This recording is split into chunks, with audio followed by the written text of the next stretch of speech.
જય હિન્દ, જય ભારત.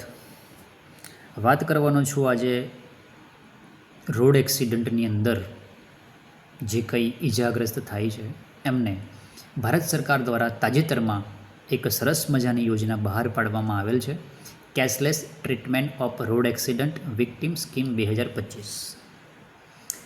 એમાં મુખ્યત્વે હોસ્પિટલની ભૂમિકા શું હોય છે એના વિશે થોડી આપણે ઉપર છેલ્લી નજર કરીશું. તો સૌથી પહેલાં માર્ગ અકસ્માત પીડિતના હોસ્પિટલમાં પહોંચતા જ પીડિતને તાત્કાલિક સ્ટેબિલાઇઝ કરવો એ હોસ્પિટલની ભૂમિકા છે. ત્યારબાદ TMS ટ્રીટમેન્ટ આઈડી જનરેટ કરવી. એક આઈડી હશે, એ ત્યાં આઈડી જનરેટ તમારી થઈ જશે. એના પરથી જે કંઈ પેશન્ટનું આગળની કાર્યવાહી છે એ આઈડી પર જ થશે. જો પોલીસ માર્ગ અકસ્માત પીડિતને લઈને આવી છે તો TMS ટ્રીટમેન્ટ આઈડીને ઈદાર વિક્ટીમ આઈડી જોડે ટેગ કરવી અને પીડિતને યોજના પ્રમાણે 1.5 લાખ સુધીની સારવાર અકસ્માતથી 7 દિવસ સુધી ઉપલબ્ધ રહેશે. જો અકસ્માત પીડિત પોલીસની મદદ વગર હોસ્પિટલમાં દાખલ થાય છે તો તેવા કિસ્સાની અંદર hospital TMS treatment ID generate કરશે અને જિલ્લા પોલીસને ઈદાર ઇન્ટરફેસ વડે રિક્વેસ્ટ મોકલાશે, જેનાથી TMS ટ્રીટમેન્ટ આઈડીની જાણ પોલીસને થશે. જિલ્લા પોલીસ ઈદાર વિક્ટીમ આઈડી જનરેટ કરશે.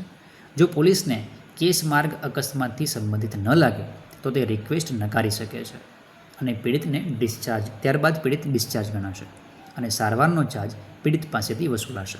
ટૂંકમાં કેસ માર્ગ અકસ્માત સંબંધિત નથી એવું જો પોલીસને લાગે છે તો તે રિક્વેસ્ટ નકારે છે અને તેવા કિસ્સામાં આ યોજનાનો લાભ મળવાપાત્ર થતો નથી. બરાબર છે. જો પોલીસ 24 કલાકની અંદર રિક્વેસ્ટનો પ્રતિસાદ નથી આપતી તો પીડિત ડિસ્ચાર્જ ગણાશે. જો હોસ્પિટલ વહીવટકર્તાને જણાય કે પીડિતની ઈજા જીવલેણ છે અને પોલીસથી રિક્વેસ્ટનો પ્રતિસાદ મેળવવાની રાહ જોવામાં આવે તો પીડિતનું મૃત્યુ થઈ શકે છે. તેવા કેસની અંદર TMS પર લાઈફ થ્રેટનિંગ તરીકે અંકિત કરવું અને આવા કેસમાં પોલીસનો પ્રતિસાદ ન મળ્યો હોવા છતાં પણ યોજના બધા જ પેકેજ યોજનાના જે બધા જ પેકેજ છે એ TMS પર ઉપલબ્ધ કરવામાં આવશે અને પીડિતને 1.5 લાખ સુધીની સારવાર અકસ્માતથી 7 દિવસ સુધી ઉપલબ્ધ રહેશે. જો હોસ્પિટલ પીડિતની ઈજાઓને જીવલેણ જાહેર કરે છે તો પોલીસને બીજા 24 કલાકનો વધારાનો સમય આપવામાં આવે છે અને તે સાથે DGP દ્વારા નિમાયેલા નોડેલ પોલીસ અધિકારીને એલર્ટ મોકલાશે, જેઓ સંલગ્ન પોલીસ અધિકારીને ઘટતી કાર્યવાહી કરવા સૂચના આપશે. જો હોસ્પિટલને જણાય કે પીડિતની સારવાર માટેને જરૂરી નિપુણતાનો હોસ્પિટલમાં અભાવ છે તો TMS વડે પીડિતને બીજા હોસ્પિટલમાં રિફર કરી શકાશે. આ થયું એડમિશન કરવું, સ્ટેબિલાઇઝ કરવું અને સારવાર કરવી. ત્યારબાદ ક્લેમ બાબતે શું છે તો હોસ્પિટલે જ રોડ અકસ્માત પીડિત પર થયેલ સારવારનો claim state highway authority TMS portal વડે જમા કરાવવાનો રહેશે અને NHAની સૂચના અને ગાઈડલાઇન પ્રમાણે ડોક્યુમેન્ટ જમા કરાવવાના રહેશે.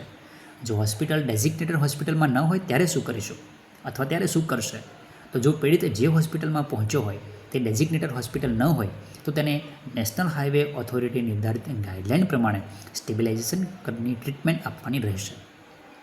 સ્ટેબિલાઇઝ કરવાનો ખર્ચ નેશનલ હાઈવે ઓથોરિટી દ્વારા નિર્ધારિત સ્ટેબિલાઇઝેશન પેકેજ પ્રમાણે મેળવવા પાત્ર છે, જે માટે હોસ્પિટલે પોતાનો NHA દ્વારા નિર્મિત પોર્ટલ પર રજિસ્ટર કરાવવાનું રહેશે. પીડિત સ્ટેબિલાઇઝ થયા પછી નજીકના ડેઝિગ્નેટેડ હોસ્પિટલમાં સારવાર કરાવવાની સલાહ આપવાની રહેશે. પીડિત સહમત હોય તો સ્વખર્ચે મતલબ પોતાના જ ખર્ચે તે જ હોસ્પિટલમાં પોતાની સારવાર ચાલુ રાખી શકે છે. આ થઈ આજની તારીખે 2 જુલાઈ 2025ના રોજ ઉપલબ્ધ મારી પાસે જે માહિતી હતી તે છે. કદાચ હવે પછી કોઈ અથવા આ તારીખ પછી કોઈ સુધારો વધારો થાય છે તો આપણે NHA અથવા તથા MORTH દ્વારા વખતો વખત જે ડિરેક્શન બહાર પાડશે એ આકરી ગણાશે. જો માહિતી ગમી હોય, પસંદ આવી હોય તો લાઈક કરો, સબસ્ક્રાઈબ કરો અને મને સપોર્ટ કરો, જેથી કરીને આવી અવનવી યોજનાઓની માહિતી હું તમારા સુધી પહોંચાડતો રહું. જય હિન્દ, જય ભારત.